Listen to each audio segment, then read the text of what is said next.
ಖಾಲಿಯಾದ ರಾಜಣ್ಣ ಹುದ್ದೆಗೆ ಇದೀಗ ಭಾರಿ ಲಾಭಿ ಅನ್ನೋದು ನಡೀತಾ ಇದೆ. ಸಹಕಾರ ಖಾತೆ ಪಡೆಯುವುದಕ್ಕೆ ಡಿ ಸುಧಾಕರ್ ಯತ್ನಿಸ್ತಾ ಇದ್ದಾರೆ. ನಾಯಕ ಸಮುದಾಯ ತೀವ್ರ ವಿರೋಧವನ್ನು ವ್ಯಕ್ತಪಡಿಸ್ತಾ ಇದೆ. ಕೆಎಂಎಫ್, ಅಪಿಕ್ಸ್ ಬ್ಯಾಂಕ್ ಮೇಲೆ ಕಣ್ಣಿಟ್ಟು ಸಹಕಾರ ಖಾತೆ ನಿಯಂತ್ರಿಸೋಕೆ ಬಣ ಪೈಪೋಟಿ ಕೂಡ ಶುರುವಾಗಿದೆ ಅನ್ನೋದನ್ನು ಹೇಳಲಾಗ್ತಾ ಇದೆ.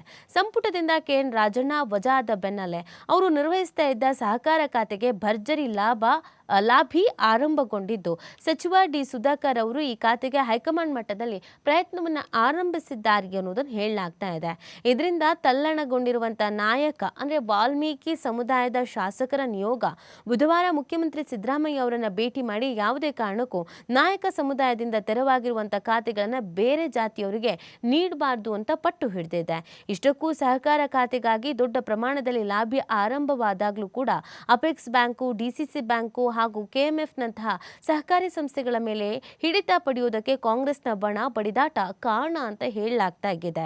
ಪ್ರಸ್ತುತ ಯೋಜನಾ ಸಚಿವ ಡಿ ಸುಧಾಕರ್ ಅವರು ತಾವು ಹೊಂದಿರುವಂತಹ ಖಾತೆ ಚಿಕ್ಕದು ಎಂಬ ಕಾರಣ ಸಹಕಾರ ಖಾತೆಗೆ ಒತ್ತಡವನ್ನು ತಂದಿದ್ದಾರೆ ಅನ್ನೋದನ್ನ ಹೇಳಲಾಗ್ತಾ ಇದೆ. ಅಂದ್ರೆ ಲಾಬಿಯನ್ನು ಮುಂದುವರಿಸಿಕೊಂಡು ಹೋಗ್ತಾ ಇದ್ದಾರೆ, ನಮಗ್ ಬೇಕು ಅಂತ. ಇನ್ನು ಸಚಿವ ಸ್ಥಾನಕ್ಕೆ ರಘುಮೂರ್ತಿ, ಅನಿಲ್ ಚಿಕ್ಕಮಾದು ಕೂಡ ಯತ್ನಿಸ್ತಾ ಇದ್ದಾರೆ. ನಾಯಕ ಸಮುದಾಯದ ನಾಗೇಂದ್ರ ಹಾಗೂ ರಾಜಣ್ಣ ಸಂಪುಟದಿಂದ ಹೊರಬಿದ್ದಿರುವಂತಹ ಹಿನ್ನೆಲೆಯಲ್ಲಿ ಸಂಪುಟ ಸೇರ್ಪಡೆಗೆ ಸಮುದಾಯದಲ್ಲೇ ಭರ್ಜರಿ ಲಾಭಿ ಆರಂಭವಾಗಿದೆ. ಸಂಪುಟ ವಿಸ್ತರಣೆ ಯಾವಾಗ ನಡೆದರೂ ನಾಯಕ ಸಮುದಾಯಕ್ಕೆ ಪ್ರಾತಿನಿಧ್ಯ ದೊರೆಯುವುದು ಖಚಿತ ಆಗಿದೆ. ಈ ಪೈಕಿ ನಾಗೇಂದ್ರ ಅವರ ಸಂಪುಟಕ್ಕೆ ಮರು ಸೇರ್ಪಡೆ ಆಗುವುದು ಬಹುತೇಕ ನಿಶ್ಚಿತ. ಹೀಗಾಗಿ ಇನ್ನೊಂದು ಸ್ಥಾನಕ್ಕೆ ಚಳ್ಳಕೆರೆ ಕ್ಷೇತ್ರದ ರಘುಮೂರ್ತಿ ಹಾಗೂ ಹೆಗ್ಗಡದೇವನ ಕೋಟೆಯ ಅನಿಲ್ ಚಿಕ್ಕಮಾದು ತೀವ್ರ ಪ್ರಯತ್ನವನ್ನ ನಡೆಸ್ತಾ ಇದ್ದಾರೆ. ನಾಯಕ ಸಮುದಾಯದವರನ್ನೇ ಇಲ್ಲಿಂದ ನೀವು ತೆಗೆದುಹಾಕಿರೋದ್ರಿಂದ ನಾಯಕ ಸಮುದಾಯದವರನ್ನೇ ನೀವು ಆಯ್ಕೆ ಮಾಡ್ಕೊಳ್ಬೇಕಾಗತ್ತೆ. ಇಲ್ಲ ಅಂತಂದ್ರೆ ನಾಯಕ ಸಮುದಾಯಕ್ಕೆ ಸಹಜವಾಗಿ ಅಸಮಾಧಾನ ವ್ಯಕ್ತವಾಗುತ್ತೆ. ನಮ್ಮವರಿಗಿದ್ದಂತ ಸ್ಥಾನವನ್ನ ಕಿತ್ಕೊಂಡು ಇನ್ಯಾವುದೋ ಸಮುದಾಯಕ್ಕೆ ಕೊಟ್ಟರು ಅಂತ ನಾಯಕ ಸಮುದಾಯದವರು ತಿರುಗಿ ಬೀಳಬಹುದಾದ ಅಥವಾ ಅಸಮಾಧಾನವನ್ನ ವ್ಯಕ್ತಪಡಿಸಬಹುದಾದ ಸಾಧ್ಯತೆಗಳು ದಟ್ಟವಾಗಿರುತ್ತೆ. ಈ ಕಾರಣಕ್ಕಾಗಿ ಇದೀಗ ನಾಯಕ ಸಮುದಾಯದವರು ಸಾಕಷ್ಟು ರೀತಿಯಾದಂಥ ಲಾಭಿಯನ್ನು ಮಾಡ್ತಾ ಇದ್ದಾರೆ. ಇನ್ನು ರಾಜಣ್ಣ ಅವರ ಹುದ್ದೆ ಮೇಲೆ ಕಣ್ಣಿಡೋದಕ್ಕೆ ನಾನಾ ರೀತಿಯಾದಂಥ ಕಾರಣಗಳು ಕೂಡ ಇದೆ. ಇನ್ನೇನು ಮುಂದೆ ಚುನಾವಣೆಗಳು ಇದೆ. ಸಹಜವಾಗಿ ಕೆಎಂಎಫ್, ಅಪೆಕ್ಸ್ ಬ್ಯಾಂಕು ಇವುಗಳ ಮೇಲೆ ಹಿಡಿತವನ್ನು ಸಾಧಿಸಬೇಕು, ನಾವು ಕಂಟ್ರೋಲ್ನಲ್ಲಿ ಇಟ್ಕೊಳ್ಬೇಕು, ಈ ಮುಖಾಂತರವಾಗಿ ನಮ್ಮ ವರ್ಚಸ್ಸನ್ನು ಕೂಡ ಜಾಸ್ತಿ ಮಾಡ್ಕೊಳ್ಬೇಕು ಅನ್ನುವಂಥ ನಿಟ್ಟಿನಲ್ಲೂ ಕೂಡ ಕೆಲವು ಪ್ರಯತ್ನವನ್ನು ಪಡ್ತಾ ಇದ್ದಾರೆ. ಇಲ್ಲೂ ಸಹ ಡಿ.ಸಿ.ಎಂ. ಡಿ.ಕೆ. ಶಿವಕುಮಾರ್ ಅವರ ಬಣ, ಸಿಎಂ ಸಿದ್ದರಾಮಯ್ಯನವರ ಬಣ ಅಂತ ಎರಡು ಬಣ ಇದೆ. ಈ ಎರಡೂ ಬಣದವರು ಕೂಡ ಲಾಭಿಯನ್ನ ಮಾಡ್ತಾ ಇದ್ದಾರೆ. ಇಲ್ಲಿ ಯಾವ ಬಣದವರ ಕೈ ಮೇಲಾಗತ್ತೆ, ಯಾವ ಬಣದವರಿಗೆ ಆಪ್ಷನ್ಸ್ ಸಿಗತ್ತೆ, ಇಲ್ಲೂ ಕೂಡ ಅದು ಬಹಳ ಇಂಪಾರ್ಟೆಂಟ್ ಆಗತ್ತೆ. ಸೊ ರಾಜಣ್ಣ ಅವರ ತೆರವಾದಂಥ ಸ್ಥಾನಕ್ಕೆ ಇದೀಗ ನಾನೇ ಆಗಬೇಕು ಅಂತ ಕೆಲವರು ಮುನ್ನೆಲೆಗೆ ಬಂದ್ಬಿಟ್ಟಿದ್ದಾರೆ.